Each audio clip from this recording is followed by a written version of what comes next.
to another edition of the Best Business Minds, where we interview business leaders and academics that write thought-provoking books. I'm Marc Kramer, serial entrepreneur who consults with family businesses and entrepreneurs, and currently I'm teaching entrepreneurship at Vinh University in Hanoi, Vietnam. Tonight, please welcome Joshua Berry, author of Dare to be Naive. And I said tonight because it's nighttime in Hanoi, but it's daytime in the East in Europe. So, Joshua, welcome. Thank you, Mark. Excited to be here in whatever time zone you or anybody listening is in. So, I appreciate you taking the time. So, let's start off with you telling us about your professional background. Yep. I went to school for international business and Spanish. I spent the first 10 years working in the human resources and talent consulting space. That had me doing work with large companies around the world, Middle East, Asia, but mostly Spanish-speaking countries in Latin America and Spain. After about 10 years working there, where I did a variety of roles, training, facilitation, curriculum design, sales leadership, eventually company leadership there, went into my very first startup, which was all in, and you know this in entrepreneurship. We put our house up for sale. We were pregnant with our fourth kid, and we jumped full into the first startup that I was in. And things didn't go as well as I would have hoped. But that led me then on a path of continuing to work with other venture-backed startups, which then eventually turned into Econic, which is the company that I co-founded in December of 2015. And today I'm the co-founder and CEO of Econic, and we focus on helping evolve the how and why of mid-sized to Fortune 500 companies. So, you work a lot with middle market companies and private equity groups. A lot of middle market, a lot, but definitely not as much on the public. There are a few publicly traded companies with whom we work, but typically it'll be within divisions or others. Really, our sweet spot that we found is really a couple $100 million to a couple billion in top line. Oh, yeah, I revenue. was saying private equity. I hope I didn't say public companies, private equity backed companies. And so not as many private equity companies as you might think. A lot of the work that we end up doing, and this will probably get into it with the book, is very values aligned and individuals who are trying to change even the shape of what late stage capitalism is looking like. And sometimes more traditional private equity companies don't necessarily align with some of those things. So I would say of those mid-market organizations, we're probably working with more that have gone down the path of some sort of employee ownership to be able to continue the sustainability or continuity of the business. So, why did you write this book? It's a good question.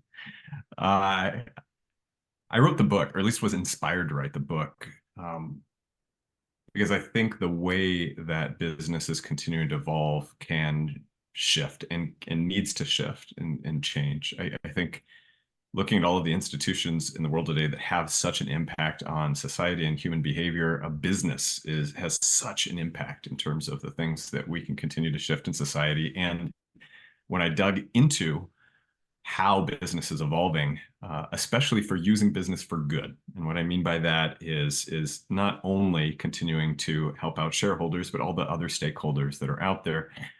The studies and the research that I saw was around the fact that we don't honestly need more case studies showing that there's an ROI of doing good in business. What we need is actually more space for leaders to be able to reflect on their own business practices and be able to understand how that is evolving and how that starts to shift into new ways. And so I saw an opening in the marketplace for a book that honestly doesn't teach leaders some new thing they need to adopt, the 5 characteristics of XYZ leader, but instead helps them start to practice some more of the capabilities that help them to better adapt and be better critical thinkers. And that's what we focus on at Vinh University, is teaching our students how to be critical thinkers and adopt the entrepreneurial mindset. Very important. And those are things that will carry them through for their entire lives, both professionally and personally. 100%. 100%. How do you define naivety in the context of leadership and business? Yeah. So naivete and being naive is definitely not a common business term.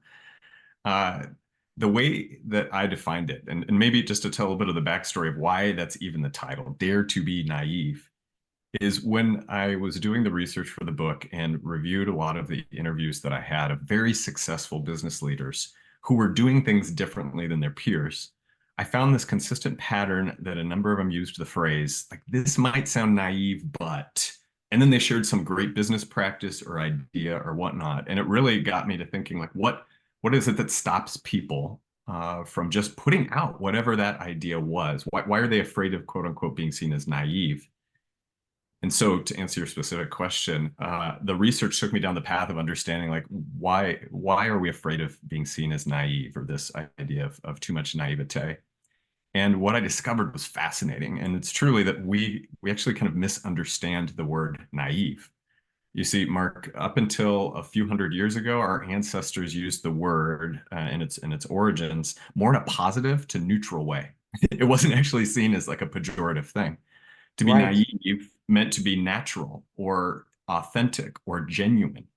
So if my book title would have been Dare to be Genuine or Dare to be Authentic, like, everybody would nod their heads. And yet, that's actually kind of what I'm saying with Dare to be Naive, is to adopt that beginner's mindset, that curiosity, but also that curiosity that comes from an authentic, innate voice that we likely have had from the start. What are the key themes explored in the book? So one of the biggest themes is that there are a bunch of practices that probably you and I and other leaders have just kind of copy and pasted from our predecessors, right? We've said, well, this is the way that it's worked, and these are best practices, therefore I'm going to adopt them. And a lot of those, if we go back to thinking about the principles of scientific management, are built upon some things that are starting to become outdated and don't work as well in a fast changing environment. For instance, the idea of, continuing to break everything down into its component parts so they can be optimized, and really reinforcing that command and control approach is actually not very agile and not very change friendly. And so, rather than just copy and pasting those things, one of the primary themes of the book is, how do you look at the practices that you are implementing, or your policies, your systems in business, and how are you at least pausing and trying to understand where those practices came from, and what are your beliefs that power those practices? Do you actually believe those things, right? Like, I'll give you a concrete example: incentive compensation. Now, there have been a lot of great studies that have shown that incentive compensation only gets us so far, especially in sales, right?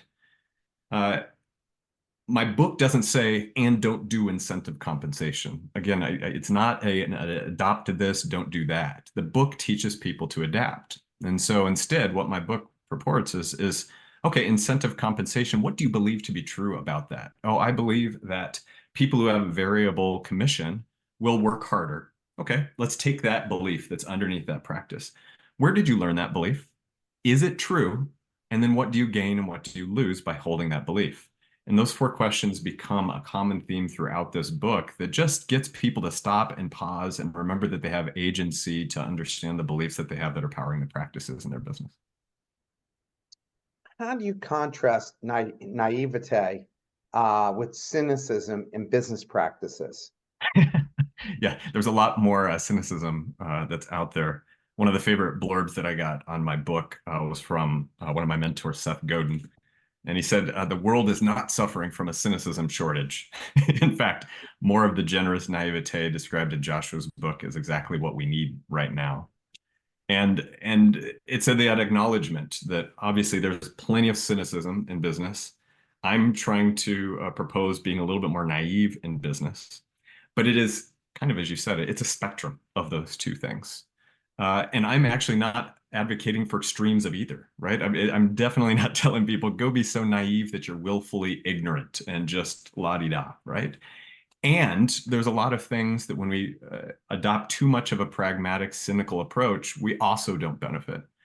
And when I look at a lot of work that's out there, a lot of it does lean more towards the cynicism side of things. And so the challenge is, and really the call to action is for leaders to stop and realize where they're at maybe on that spectrum, and how, if they shifted a little bit more to being more curious, open-minded, and dare I say, like, more hopeful and optimistic, what are some of the results that might happen in their businesses?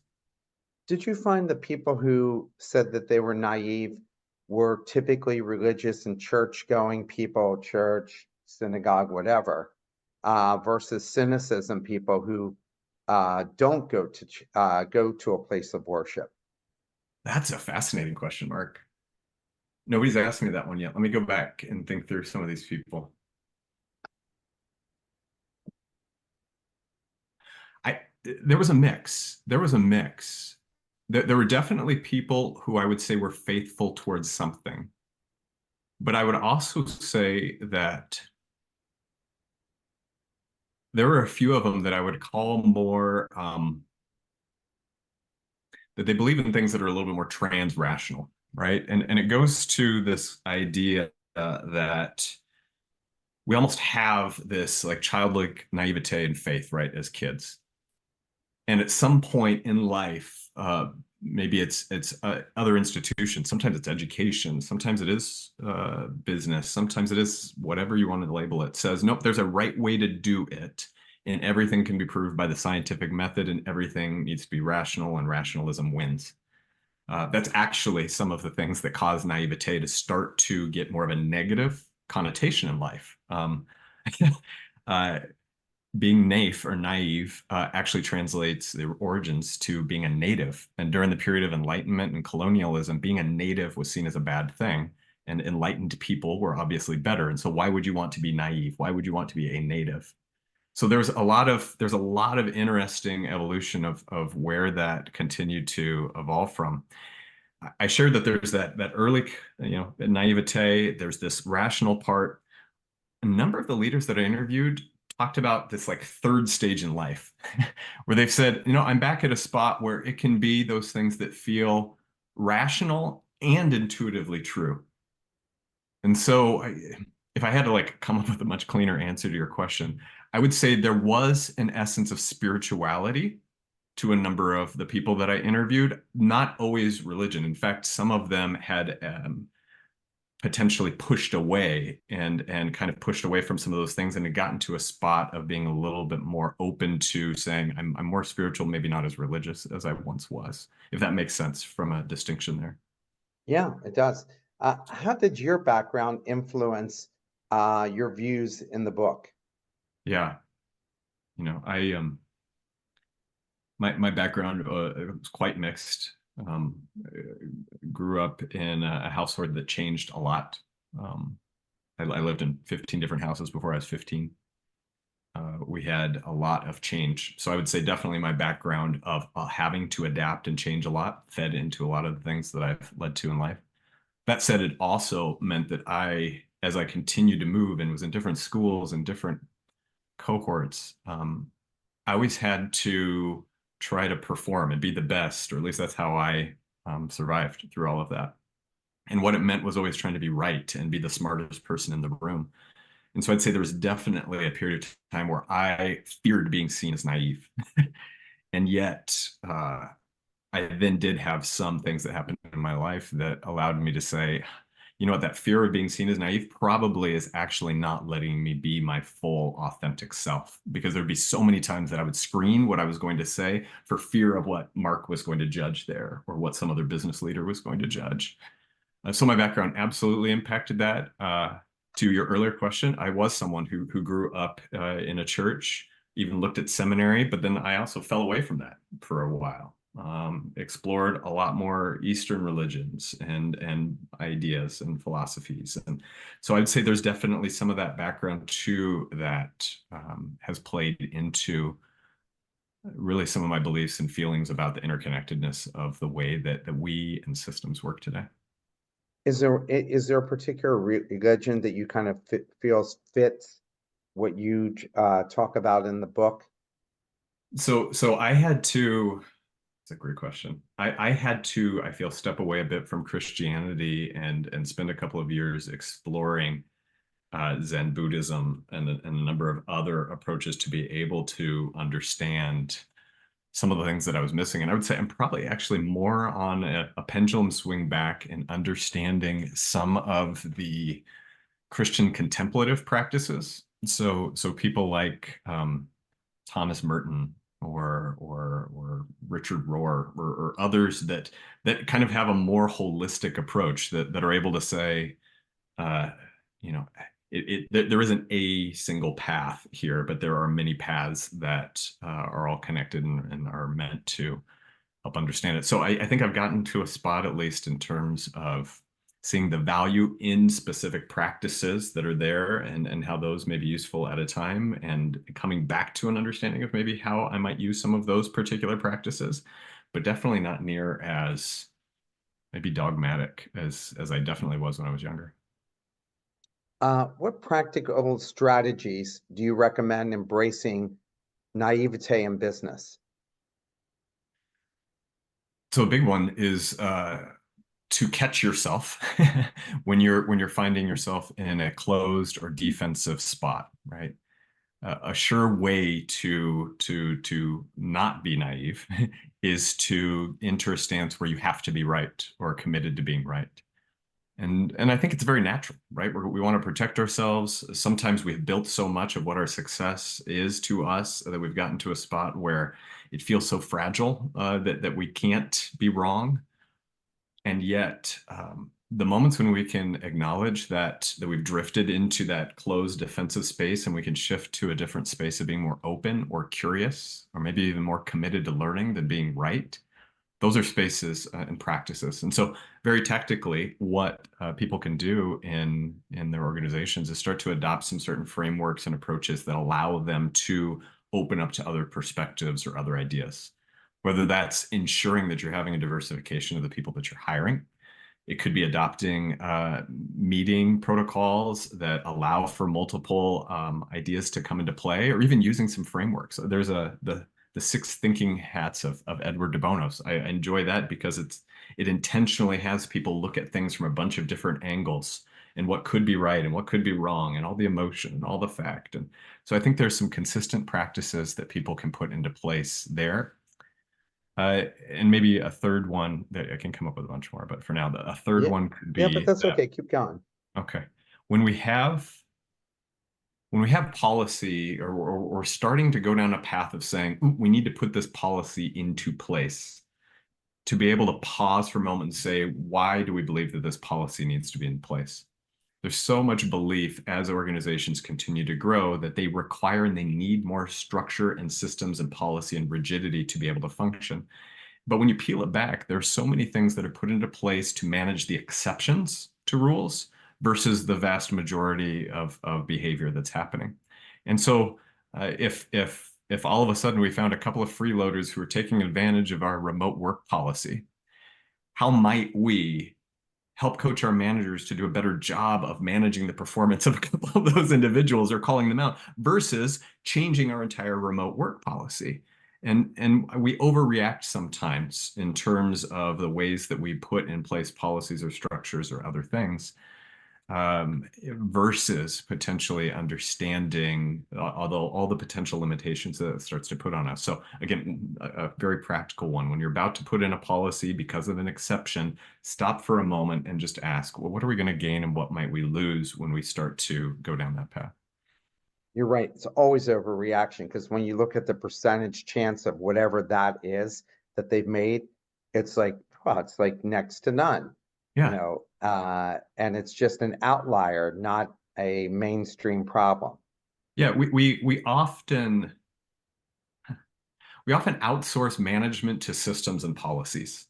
I don't know if that makes sense, but like the role of a manager or a leader in a great situation, in a great organization, sometimes we get to a spot where we're like, let's actually outsource that to a new KPI or to an incentive program Oh yeah. or to some other ways. And we think that that's best practice. And yet, like when we over index on that, we absolutely lose a lot of the flexibility, the optionality that we have in organizations. And quite honestly, those are sometimes the companies that end up calling us up because they're saying, we're trying to innovate, we're trying to be more agile.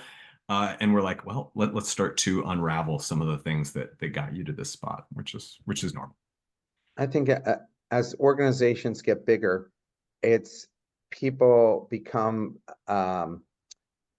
they feel they need that structure because they think things are out of control. And in the beginning of an entrepreneurial venture, the people who gravitate toward them like the ambiguity, But as the organization grows and you start to hire more supposedly professional managers, they hate the ambiguity. Yeah. And all of a sudden, they're the ones stifling creativity and change. And before you know it, you become Sears or Blockbuster. Yeah. And so my call back to the theme in the book, my call to action in all of this, it's not a book that says, and you know what, now you need to go do holacracy because so we can get rid of all those structures, or now you need to go do completely decentralized autonomous organizations.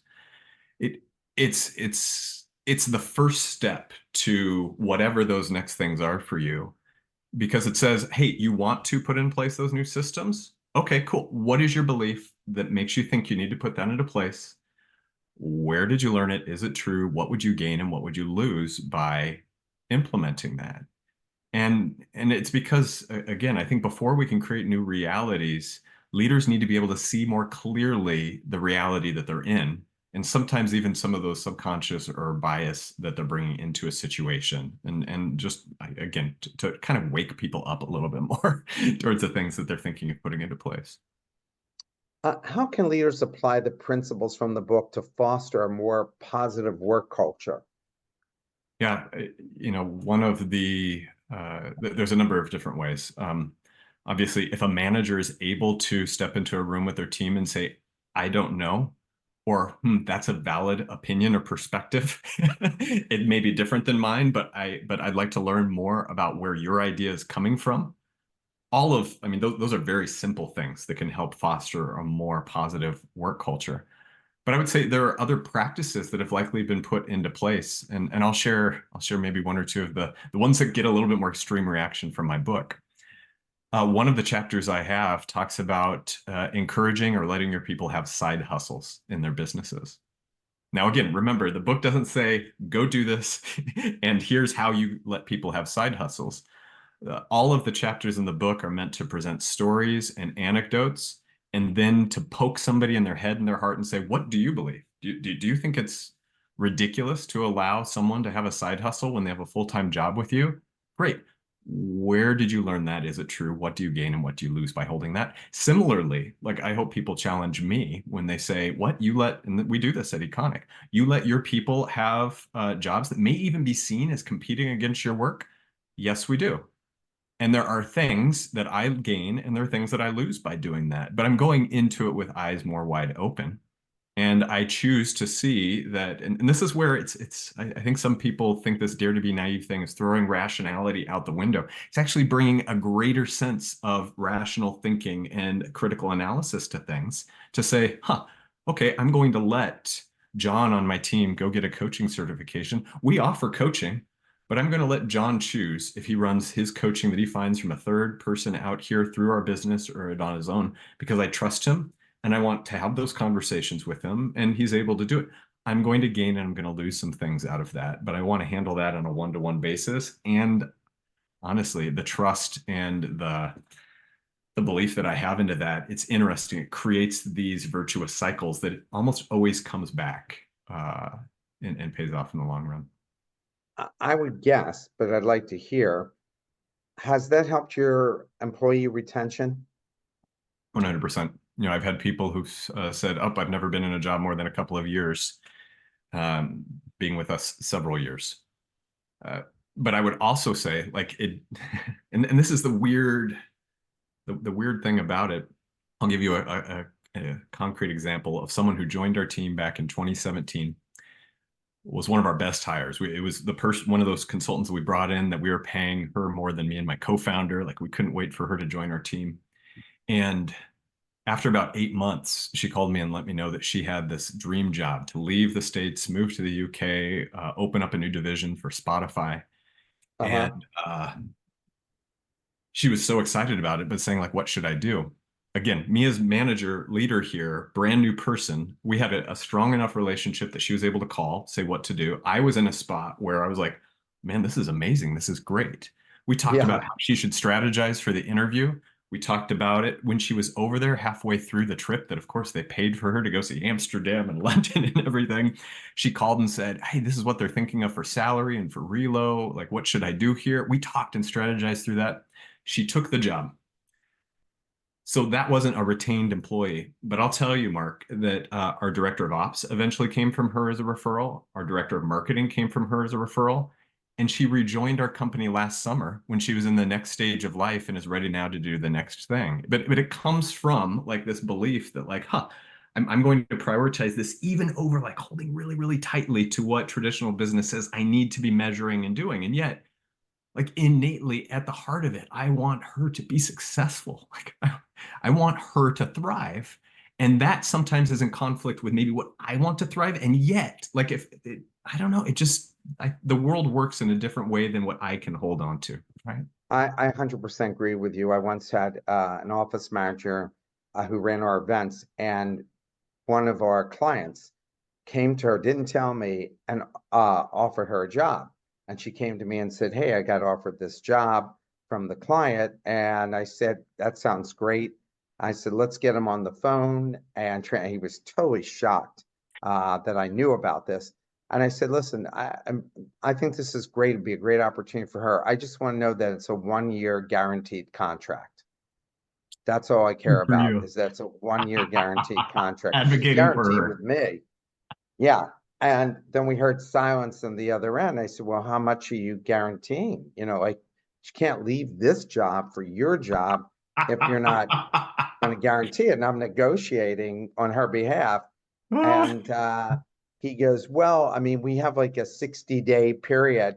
And she hung up the phone. I'm like, "What are you doing?" She goes, "That's it, 60 days? Like, I'm going to give this up for 60 days? He been spent all this time selling me on leaving you, and now it's all about 60 days."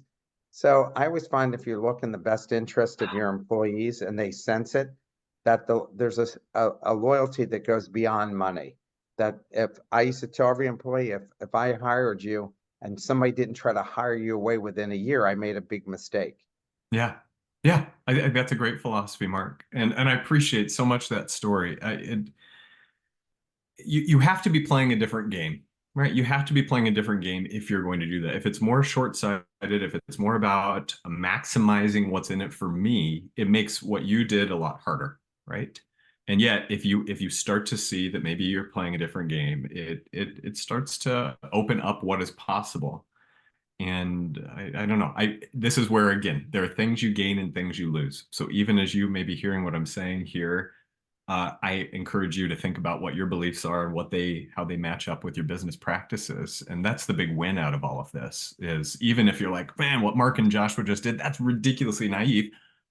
Okay, great. Where did you learn your belief? Is that true? And then what do you gain and lose by holding yours? Right. So I think if we could just get all leaders to be able to wake up a little bit more, to more critically think, to be able to understand what they actually believe to be true about people and business, and again, the game that they're playing here, I think we'd all be better off.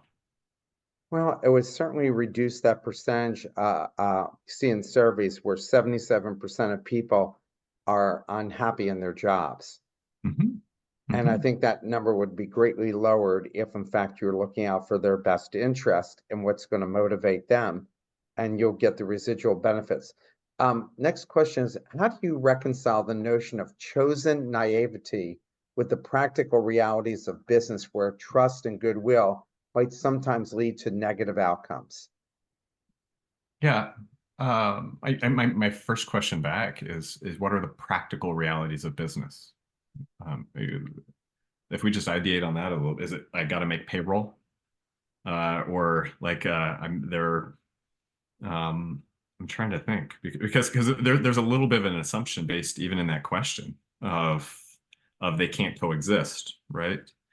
Yep. Um, I would say that yes, trust and goodwill could potentially be misused, right? The idea, the example I shared before about John saying, you know what, you could go do coaching on the side of what you're doing and not run that through our consulting business. Um, that's where it goes back to, yes, I know that I will probably be taken advantage of 1 to 2% of the time. Or you know what, let's move to a different example. There are a number of organizations that we don't use formal contracts with. We have informal agreements. We've been working with them. They've been paying us, and these are companies with hundreds of millions of dollars in annual revenue, right? there's a trust and there is a goodwill there that is extended there and that continues to come back. How do we manage that with the practical realities of at least what my accountants have told me, which is no, I need to have contracts so that I can see your 3 years of committed revenue and everything that's in it. How I manage that is a number of ways. One, I make sure that we have enough cash in the bank that it will go with the inevitable coming and going of the business that I have. Two, I make sure that we have a variable cost structure to our workforce. We have a core group of full-time employees, part-time employees, consistent contractors, and gig contractors. So I've built the workforce and my biggest cost to be able to absorb the coming and going of not having the consistent contract. What that also, though, allows me to do is when I'm working with this client and they say, we think this project would be a great thing you guys could work on, and we actually don't think it's time for them or it isn't time for us to do it, we can say, I don't think that makes sense. And we have this trust that's been able to be built there. Now, does that mean that there are sometimes then that we don't get a piece of business? Or maybe we've had a misunderstanding every once in a while. Maybe an invoice got sent and they're like, wait a second, why are we paying for this thing? Yeah. 1% to 2% of the time, we then have to have real adult conversations with people to say our expectations weren't met. We didn't do right there, or they'll say we didn't do right there. Or I have to talk to John and say like, tell me how you came up with running that coaching thing through yourself versus us. Just help me understand where you're at with that. And what I find is like, again, 98, 99% of the time, it ends up working out. And again, that's why I'm saying dare to be naive, because there are probably plenty of people listening to this who are like, well, there's a different way to practice business. But I don't know, there's something about waking up each day and believing that people, at least believing that people are good and they have the potential to be good and that they are trustworthy and they're worthy of my trust and that they want to be seen and that they are someone who is capable of doing significant work, that sets me and our work on a very different path. And what I find is a lot more times people tend to act as they are considered. And when I bring those to the situation, that's what we get. The times in my life, and this absolutely was a part of my earlier life, when I considered that people were not to be trusted and I needed to have everything in place and I needed to be prepared for when something was going to go to court. And I mean, I remember some of those depositions. They were not fun. People tend to act as they are considered. And if we want to have a more just, a more trusting society, like I think business has a great spot of being able to say, I am looking out for your best interest employee. I am looking out for your best interest customer. I am looking out for your best interest environment. And those things will act as they're considered. You've been talking about this throughout the first half hour here, and can you elaborate on specific moments or decisions in your career where embracing a naive perspective led to significant positive outcome despite initial skepticism from others?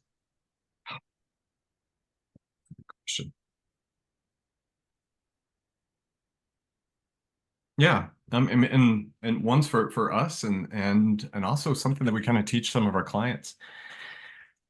We do quite a bit of work in the innovation space, whether it's helping organizations with innovation strategy, the governance of exploring new business lines and new products, and then setting up things like innovation labs or innovator in residence programs.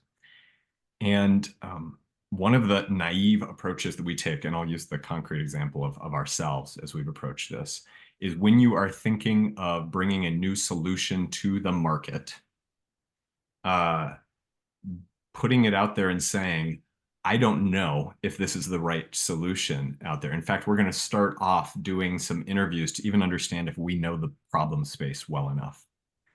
And a lot of people, especially with established brands, will say you can't do that. That's naive. You're giving up your position of the expert and the premium knower of things. And yet, what we found is when you bring people along and say, I want to get your feedback to know if this is even something we should bring into the world, that ends up having significant benefits to it. Not only because we're saving a bunch of cost and time of not building something nobody wants, but also we're bringing people along and people like to help. I would say that same thing has happened sometimes with even as we price some things. I've been on calls often where people say, okay, this sounds great. Now, what would it cost? And I've had to say things, and I've chosen to say things like, we've never priced anything for your industry before. Like I need a little bit of help. Here's a range. I've done this 1 hour workshop for you virtually, or not for you, but for people like you, everywhere from free, because we thought we were going to do more work, all the way to $10,000 for that virtual workshop. Help me to understand what's right for your world. And what's back to significant positive outcomes. This was just last fall. Like that was my true, authentic, naive answer to their question. And the response from the other side was, we could probably do about 5,000 a session. I'm like, okay, that's okay. If that's what you're saying. And, she then said, we need to work on your negotiation skills. To which I'm like, that feels fair. And of course, I'm going to do that because I want to help out here. And you know what, Mark? About 4 months after doing a couple of those sessions, that person reached out and said, we're going to go to RFP on this $500,000 project. I'm wondering though if you guys do things like this because we'd like to keep doing work with you. And we're like, we think so. We probably can. Yeah, let's have some conversations. And now we're in the middle of doing that project. And so those are very much like naive approaches to doing business. There are some personal ones too that involve like when I left that job to go into the startup and some other things that absolutely have had significant, profound impacts on my life. How can leaders foster a culture that values both pragmatism and moral idealism, ensuring that neither extreme cynicism nor blind optimism dominates their decision-making process? I think some of this goes back to again the understanding that it is a spectrum. It isn't that you're either a moral idealist or you are completely cynical and pragmatic. So first, people need to understand that there is a spectrum that they're in. One way, a very practical tool that we use is the pre-parade and the pre-mortem, right? I think the pre-mortem is caught on a little bit more, but it's that idea of we're about to start something. We're going to try to do something here. Let's fast forward 6 months and let's do the pre-parade. Let's say we were celebrating this thing went exceptionally well. What are the things that we're celebrating? That gives us all of the hopeful, optimistic things that are there. Also, now let's do the reverse of the exercise and say 6 months from now, we're doing a pre-mortem on this. We are now sitting there and instead of toasting champagne, we're toasting PBR, whatever the lawnmower beer is in Vietnam, Mark, right? Like that's what we are toasting at that time. Beer is And we're big here. saying, what is it? Beer is really big here. They're the ninth biggest beer drinkers in the world. So we're drowning our sorrows now on the pre-mortem. And we're saying like, this happened and we didn't see this and I can't believe that thing happened. And like there are definitely things like that you can put into place that push your team to start to explore both sides of the optimism and the pragmatism of something so that you can again hopefully get a little bit more informed decision. The other maybe practical technique that I'd share is again comes out of some of our innovation and startup work, and that is how might you define an experiment or something that you could use to test your riskiest assumptions on the thing. And so if what you are wanting to act on feels like it's too positive or too optimistic or too negative or is too protectionary or too risk oriented, how might you design some action to be able to learn a little bit more than that? I often find that if somebody is thinking about a 2 year or a 2 month initiative that they want to test, you can break that down into a 2 week thing or even a 2 day thing just to go learn a little bit more about that, to be able to understand if your fears were really well founded or at least like start to reduce them, or if you absolutely should be fearful in that particular area. So you can go more evidence, I guess is the best way to say it, to be able to help you continue to calibrate. Is this a place where we should be more optimistic, or is this a place where we should rightly hold back a little bit more? Um, what implications does the book have for the future of business leadership? I hope it has a lot of implications. So I think, everybody reads it. yeah, I do believe that business has a very, very powerful role into how we are going to evolve in the next generations of taking care of this planet. And more people who can wake up to understanding how certain practices are impacting the world and the people around them, I think that's going to be there. So I hope it has implications for them. For the workforce, more and more of the next generations care about the why of how businesses is acting and what they're doing and why they're doing the things they're doing. There was a recent, I think it was a Price Waterhouse, a PwC survey that shared that 75% of millennials would leave to go to another job that was more purpose driven, and they would take a cut in pay. So pay is not as important.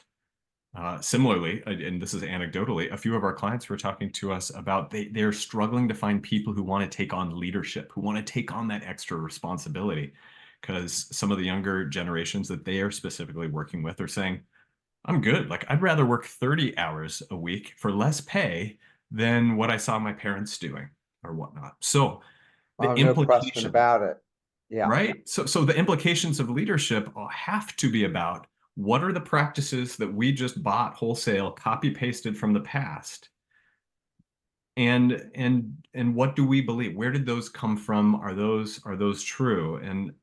And this is where I hope, and maybe it actually kind of challenges a little bit even more of some of the more progressive business practices that are out there. There are plenty of books who will say how we should be doing leadership and how organizations should be now functioning into the future.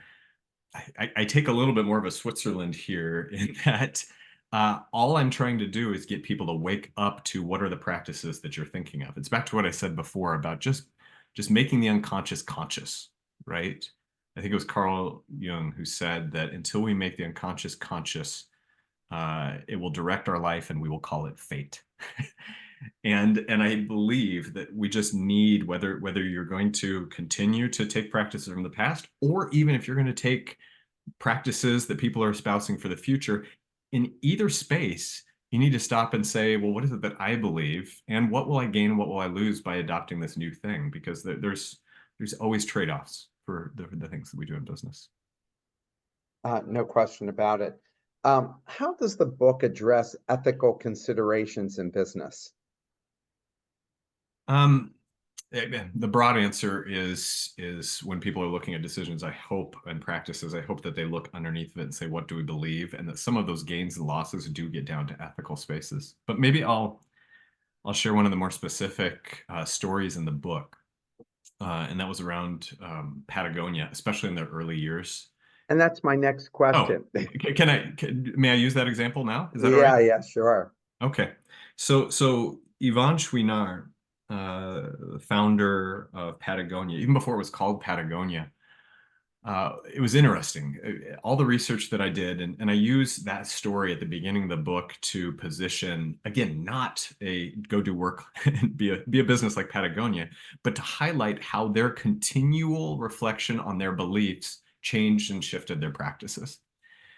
There was a moment early on in his life that as his first business, which was around rock climbing equipment, as that continued to grow, even though he was extremely reluctant in terms of wanting to grow it into a business, it eventually became North America's largest rock climbing equipment provider. And at the same time, he and some of his peers started to notice that the same exact equipment that they were putting out into the world was causing damage to the places that they love to climb. And so he was left with this dilemma to say, okay, I'm growing something that is obviously giving jobs to people, that is helping everything here. But at the core of it, the thing I care about most, these beautiful mountains and rock faces that I love to scale, are being probably eternally damaged. And so they made a very bold decision in their early days, and they stopped a specific, like the most profitable line of business that they had. They sent out in their catalog this letter that said, we're going to stop doing this type of work because of the environmental impact that it's having. And so that's a fascinating ethical like wrestling that he had to do there, and something that definitely was called naive by a lot of at least his contemporaries at that time. Yeah, that was it. It's one of the questions I was going to say. What specific factors led him and his team to decide to prioritize environmental sustainability over traditional business growth, and how this decision impacted the company's development and reputation? Well, maybe the last part of it, you can continue on discussing. How did this decision impact the company's development reputation? Yeah. So in its place, and maybe just to explain it a little bit further, because I'm not a rock climber. I had to learn a lot about it as I was researching the story. What they had said no to stopping doing was they had these pitons that you would hammer into the rock face, and that would continue to degrade the environment and what they were using into, because obviously you need something to be able to latch into as you're scaling. Unless you're some of these crazy bouldering people. Have you seen some of the free climbing videos out there, Mark? Yes. That's Yeah. I Like the I guy who couldn't do that. climbed El Capitan. Yeah, yeah. Fascinating. Yeah. So, what they instead did is they said, we're going to propose a new way of climbing using these nuts and chocks and other things that are basically things that you can wedge into existing cracks and crevices to be able to anchor into. But the fact it had been used in Europe, and maybe we have some Europeans on the call who could comment on that. But it was used in Europe at the time, but it was very much unproven and unpopular, or at least not known in North America and their market. And so it had a very distinct implication on their business, because they said, we're stopping this thing that is our business practically and is extremely profitable, and we're going to shift to this new untested, unknown way of doing things. And it absolutely helped them continue to grow, right? They then started to have even more record sales as they were going. And people started to adopt it, right? There's this interesting trust when you put out and you act as you believe. It's fascinating how those things play out in the marketplace. And at the same time, I think, and I don't know Yvonne, but my hunch is that even if it didn't, he would still be okay with it, right? Like it's the it goes back to maybe your event planner or my consultant person that we talked Yeah. about before. Even if she didn't hang up and say I'm staying with you, Mark, or even if Nicole didn't come back this year to work with our company, I would have still been okay with it, right? Because you're not doing it because, well, I'm going to do this so that we can actually turn this into the next profitable line of climbing equipment, or I'm going to do this so that my event manager knows that I'm the best manager. It comes from a different space. It comes from a different voice and whatnot. And maybe I'll just tag on to that then before your next question. That gets to the subtitle of the book. So the book is Dare to Be Naive: How to Find Your True Self in a Noisy World. And this idea of a chosen naivete is, I think, really does come back to when leaders can stop and actually listen to, like, what is their conscious? What does that still small silent voice inside of them that tells them, think about this, or what about this? When they come back to a lot of those things and act from that more often, again, not completely eschewing rationalism, but what's rational and intuition. It's amazing how that still works out for the person, regardless of how it works out, if that makes sense. How did Yvonne's early experiences and challenges during his youth, such as dealing with constant illness, living frugally, influence his later business philosophy and practices at Patagonia? That's a good question. I don't remember that he had frequent illnesses, so I don't want to go on record saying that. I do know that there are some popular stories out there about his frugality. You know, the sleeping in sleeping bags, and there was a famous story of buying a bunch of used, dented cat food cans Uh, that they survived on for a long time. I imagine that belief of enoughness and being okay with it was probably something that helped fuel this ability to grow from something else. I mean, I'll relate it back to myself, right? There were moments that we were on food stamps and free lunches as kids, and not having a lot.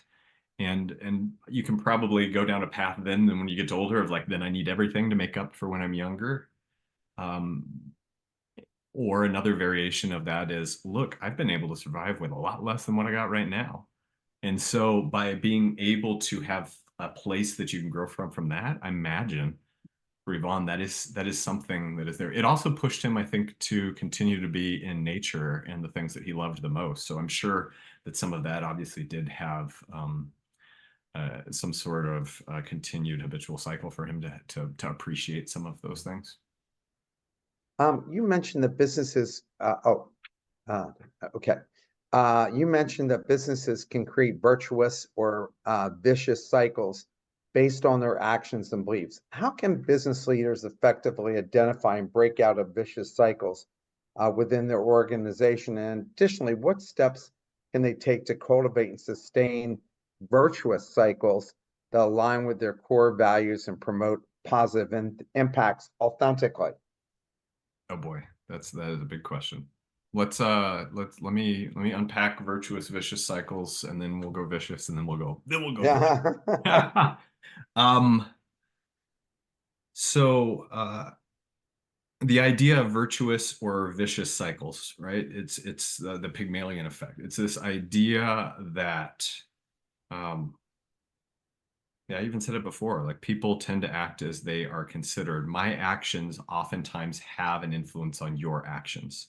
If I'm generous to you, Mark, you have a greater likelihood of being generous to me, right? Adam Grant's, I think, his penultimate book around givers and takers is a great example with some great research about how those things continue to work within each other. If you want a really practical example, and I've never been to Hanoi, but I've seen like the videos of what some of the intersections look like in terms of crazy traffic and everything that's Oh, going on. Is you're it taking exactly your like I life in your see? hands every day you're walking here. Right? Like sometimes that could be a vicious cycle. Like if I don't act as others are acting around me, then that's going to be, and it just continues to spiral. Locally here, we don't have what you guys have in Hanoi, but I know that road rage happens, and I sometimes feel it when someone cuts me off, and then my first inclination is to act on that idea to like get back at them, and then they do the same, and that's a very small classic example of a vicious cycle, right? What can businesses do? Virtuous cycle, real quick. Virtuous cycle, pretend like you're at your favorite coffee shop and somebody pays it forward, and then the next person chooses to pay it forward, and then the next person. You see all those stories of people Yes. continue to do that, and you can get chains of 50 or 60 people going. That's a great example to have in your head of a virtuous cycle.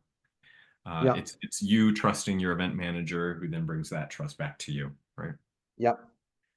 What can organizations or leaders do to be able to stop vicious cycles in their track? The first thing is to be aware that they are happening. As a leader, being able to cultivate better self-awareness of what am I acting out of? If somebody is bringing anger to me, scarcity to me, they're acting out of greed to me, can I stop? Can I pause before I react? In those situations, right? Viktor Frankl, Holocaust survivor, psychologist, author, said that one of our greatest freedoms is that space between our reaction and our response, right? It's in fact one of our greatest things that we can still hold on to when everything else has been taken away. And I think leaders can pause and be able to say, before I just immediately react, I can create space. And there's a lot of practices that we teach that help people develop more of that space before immediate reaction to things. But they can stop those things into place. From a more systemic standpoint, I think they can practice, whether it's systems thinking or some other elements in organizational development, to say, how does this thing impact that thing?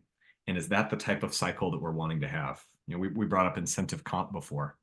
What are the implications that incentive compensation has? Is that it could be virtuous or it could be vicious, but what are the things that we're seeing in terms of how it's playing out or not? And then on the virtuous cycle, I think once they get going, it's a lot easier. Managers have to keep stepping in and providing an example. The best thing, though, that I can say is most people will want to stop those things because there is a lot of skepticism and cynicism in the world. And so the most practical advice I can give to a manager is if it feels like something's being impeded, like you extend trust, extend trust, extend trust, it comes back to you. The one time that it comes back, it doesn't come back to you, pause before you immediately start to shift it goes back to the exceptions idea that we talked about before, and ask yourself, was this an exception? Should this actually stop this virtuous cycle that we had in place? A question from the audience. Seems like most bad behavior comes from ego issues. How do you help organizations deal with ego issues at scale? And how optimistic are you that people can really move from ego to being naive, humble? Of course, I'm optimistic that we can continue to help more people to do that. Um, it does feel like it often comes more often later in life when people have had situations or other things or good mentors or advisors to be able to help them get to that spot.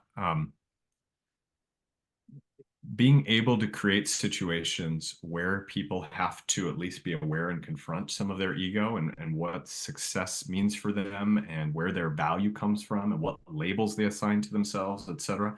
I think that can come through good intentional development programs, personal or professional. I think it can come from, and I'm seeing at least here in the United States, much greater adoptions, even within corporate America, of mindfulness practices. I think I saw recently like over 40% of the Fortune 500 now has some sort of mindfulness training that they're offering to employees. So I think a number of those things can at least start to help people to pause and illuminate and to think through some of that. We still have a long ways to go because so much of it's, again, this is my opinion. Ego isn't bad. Like I have four almost teenagers right now. There is healthy ego development that is needed for us to be able to be individuals and for that individuation to need to happen.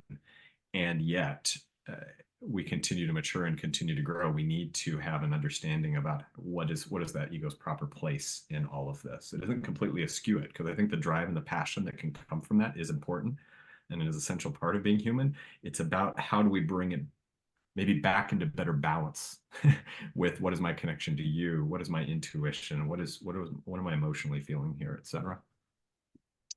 And this might need a little explaining.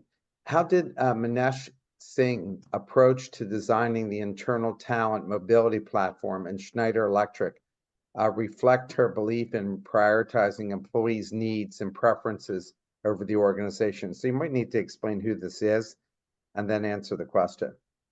Yeah. Let me give context to who Manisha is, and then maybe you can re-ask the question because that caught me off guard.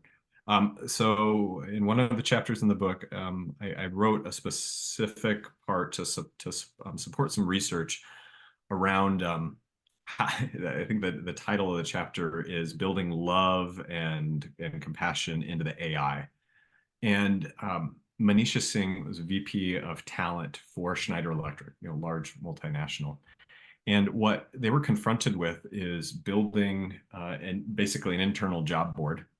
Because in the past, the way to get a job that was most efficient there was to go out to LinkedIn or to outside external job boards to apply for internal jobs. It wasn't very efficient.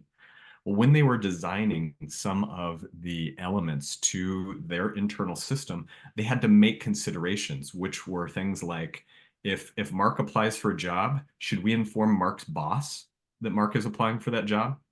Or, for instance, if Mark actually shows some great competence in finance, but today he's in IT, should we only show him IT jobs because it'd be better for his boss in the organization that he stays in IT versus maybe differentiating?